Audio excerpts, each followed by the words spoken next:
ஆனந்த நம்ம தொடர்ந்து பேசலாம். அதற்கு முன்பாக விசாரணைக்கு ஆஜராகுவதற்கு முன்பாக நாம் தமிழர் கட்சியின் தலைமை ஒருங்கிணைப்பாளர் சீமான் புதிய தலைமுறைக்கு பிரத்யேகமாக பேட்டியளித்திருக்கிறார். அதனை பார்க்கலாம்.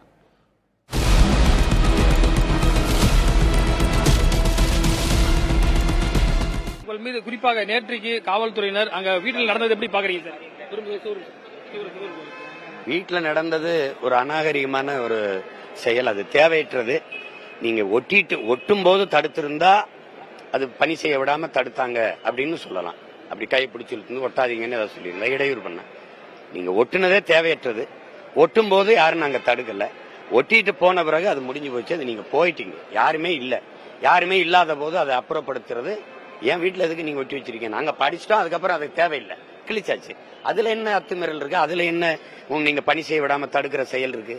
அதுக்கு வந்து கதவை திறந்தவன குரலை பிடிச்சு அடிச்சு கிடிச்சு தூக்கிட்டு போய் அதெல்லாம் ரொம்ப அநாகரிகமான செயல். அது 14 ஆண்டுகள் கழித்து திருப்பியும் இந்த வழக்கு தொடர்ச்சியா 2011 14 ஆண்டுகள் அடுத்த வருஷம் எம்எல்ஏ எலெக்ஷன் வருது. குறிப்பா உங்களுடைய 8% மாநில கட்சி அந்தஸ்து பெற்றிருக்கீங்க. இந்த நிலையில தொடர்ச்சியா இது மாதிரி புகார்கள் எப்படி பாக்குறீங்க? ரசிக்கிறேன். நீ இது பேச கூடாது. அவ்வளவு பெரிய அவ்வளவு கண்ணியவானும் புண்ணியவானுமாடா இருந்து ஆட்சி செஞ்சுட்டு இருக்கிறீங்க. திமுக காரன் ஒருத்தனுக்கு இந்த மாதிரி இந்த குற்றம் இது குற்றம்னு பேசுறதுக்கு தகுதி நேர்மை வச்சிருக்க ஒரு தலைவன் சொல்றேன். காமராஜர் முத்துராமலிங்க தேவருக்கு நடந்து இதே பழி இதே திமுக போட்டது. எங்க தாத்தா காமராஜருக்கு திருமணம் ஆயிருக்கும். ஒருத்தவங்க எந்திரிச்சு காமராஜருக்கு ஒரு மகன் இருக்கான்னு அவர் இதே மாதிரி கேட்டதுக்கு யார் சொன்னா? அங்க ஒருத்தர் பேசியிருக்காரு, தெரியாத அவர் கூட என் மகனா இருக்கலாம்னு போயிட்டாரு. அததானே அவர் பேரை நானும் சொல்லுவேன். இன்னொரு தாத்தா அவரு சன்னியாசி போல வாழ்ந்தவர், முத்துராமலிங்க தேவர். அவரை இவர் கல்யாணம் பண்ணி வச்சாங்க.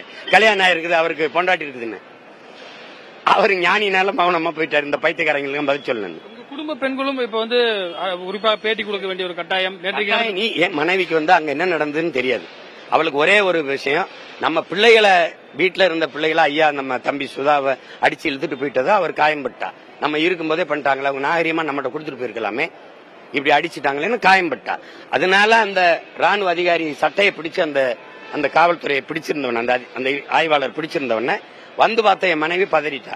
ஒருவேளை நம்ம ஆளுங்க எதுவும் தவறு பண்ணிட்டாங்களோன்னு என்ன நடந்ததுன்னு தெரியாம அவ வருத்தம் தெரிவிச்சிட்டா, சாரின்ட்டா. அதுக்கப்புறம் தான் நடந்து உண்மை தெரிஞ்சவொடனே நான் இந்த மாதிரி தெரியாம நம்ம பிள்ளை எதுவும் தப்புட்டாங்களோன்னு சாரின்னு சொல்லிட்டேன். நீங்க அவ சாரி சொல்லிட்டா கெஞ்சிட்டானோன்னு அவ என்ன சாதாரண ஆள மகளா இல்ல சாதாரண ஆளுடைய பொண்டாட்டியா அவ மன்னிப்பு கேட்கறதுக்கு? அதனால அடுத்த நாள் வெறி ஆயிட்டா. புரியுது இல்ல? தொடர்ச்சியா வீடியோக்களை போட்டே இருக்காங்களே, ஜாலியா இருக்கு.